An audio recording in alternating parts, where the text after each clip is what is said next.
Абдулдаев Муктыбек Юсуповичтің микрофону. Рахмат, Дастан Арсыпекович. Урматтуу депутаттар, урматтуу өкмөт мүчөлөрү, урматтуу премьер-министр. Биринчиден баарыбыз чындыгында биздин жарандарга ыраазычылыгыбызды билдиришибиз керек. 1,5 айдан бери баарына чыдап келе жатканыначы. Эми дагы 3 шаарда 10 күнгө узартып атабыз. Ага да буйрсам чыдайт да эми. Мен мынабул жарлык боюнча биринчи силерге айтайын деп атам, анан суроо катары. Bizde Bişkek şaharı boyunca mesele yok. Al жерде komendantура бар, анан кейін komendantыбыз бар. Ош шаары менен Жалал Абад шаарында komendantура жоюлду бу, мына указдын негизинде.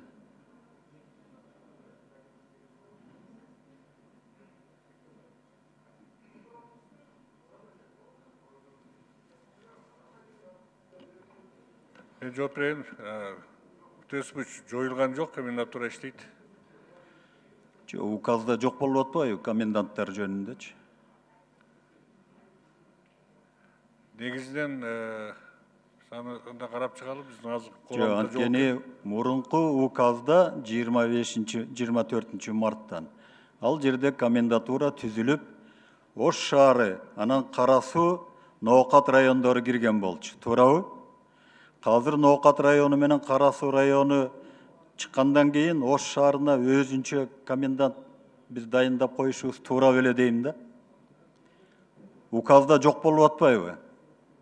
Биз ошол жерин азыр указ жаныбызда жок экен, карап коебуз. Айткандай мүмкүн туура бир неме болуп калат. Биз бүгүн указга баарыбыз жапырт добуш берип койдук да вообще-чы. Анан эгерде ал жерде Жалал Абад шаарында барбы указ, Ош шаарында барбы комендант. Ошону жазып коюш керек эле да. Бул биринчиден. Экинчиден, мына мындай деп жазылып турат. Эми мен баарын окубайын, бир эле сүйлөмүн окуйын, урматтуу премьер-министр. 20-жылдын 12 апрелинен Ат башы районунда саат 08-ден 10 майында 24:00-га чейин өзгөчө абал киргизилсин деп. Жаңы киргизип атабызбы же узартылабы? Ат башы районуна мурун эле кирген да. Узартабыз. Ат башыда узартылат. Туура эмес жазып коюш. Анан Муктар Юсупович, могул указ жанагы убактары боюнча эле өзгөртүү киргизилиптир да бул жерде. Мөөнөттөрү боюнча киргизилиптир, өзгөрүлүү. Анан кийин комендантура башка жагы ошол боюнча эле калып атат. Мурун биринчи указдагы боюнча эле. 10 секунд Муктар Юсуповичке. Аны эми сиз экөөбүз түшүнөбүз. Аны жалпы эл түшүнгөндөй кылыш керек да. Туурабы? Ал жерде указ боюнча комендант бар дегендейчи. Мен ушундай эле сунушумду айтайын, анан мен жана премьер-министрдин сөзүнө кошулам.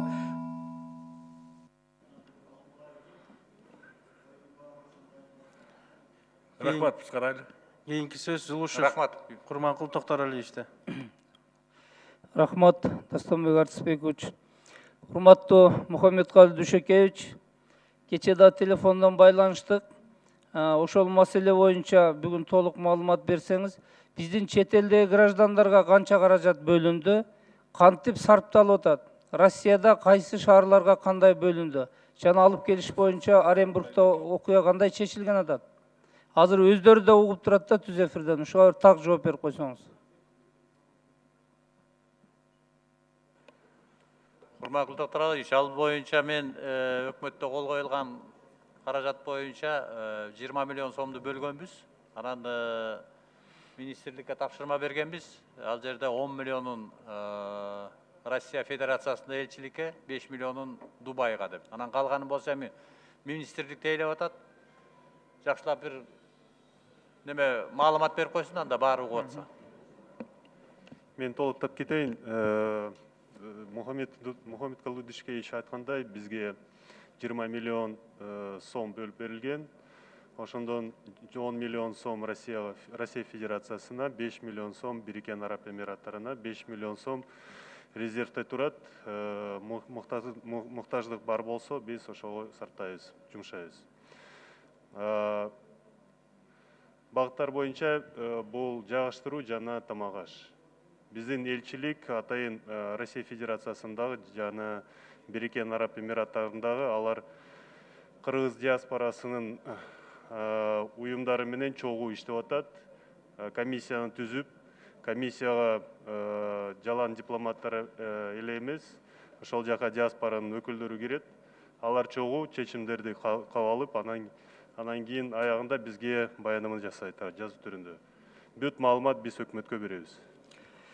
Рахмат. Сиз керектүү каражат болсо дагы бөлөбүз деп атасыз.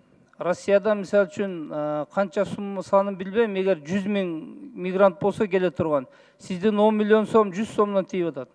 Оренбургда мына 143 000 сом берипсиздер. 2 күндөн бери акчанын баары түгөндү дейт. Алар каяктан тамак ичип атат? 1 айдан бери машинада жашап атат, урматтуу Мухаммедкалый Дүйшөкевич. Ушуларды алып келүү, коридор берүү кандай каралып атат? Эмне чечтиңиздер? Качан чечилет болсо? Ал боюнча кечээ нота алмашты. Казактар тарап өзүнүн шартын айтып атат. Ушул жарандарды автобуска салып, чогуу алып кетсеңер депчи. А менчик машиналарын же ошол жерде калтырып, болбосо тралга салып алып кетсе деп. Анан дагы сүйлөшөбүз го, бирок ушуга макул болушту. Анан жарандарыбыз менен дагы дагы бир сыйда сүйлөшүп, тапшырма бердик, элчилик менен министр иштеп атат. Бүгүн эртең чечилиш керек бул маселе.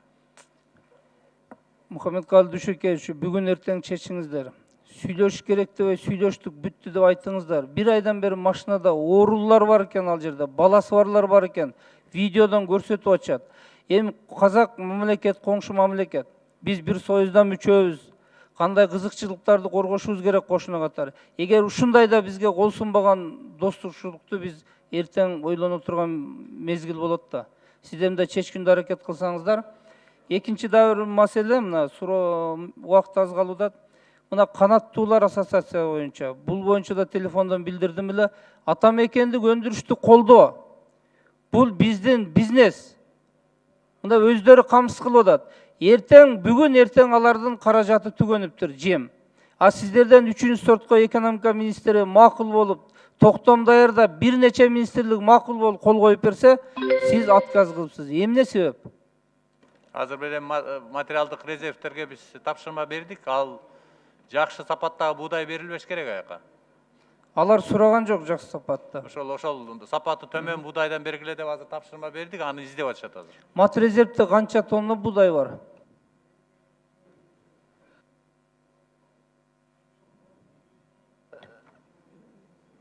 Жетекчиси Каныбек Абдыраевич, мат резервтеги буудайдын бул купуя сыры болуп эсептелет.